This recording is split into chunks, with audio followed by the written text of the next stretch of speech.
You ask Tiger to solve. This deals with linear equations with one unknown. The final result is y equals -6. Let's solve it step by step. Simplify the expression.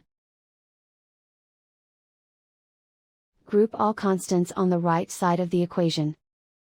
Subtract 15 from both sides. Group like terms. Simplify the arithmetic.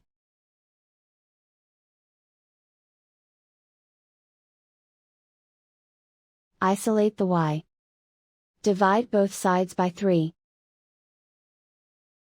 Simplify the fraction. Find the greatest common factor of the numerator and denominator.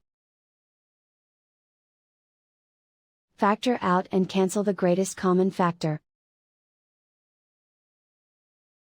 And so the final result is y equals -6.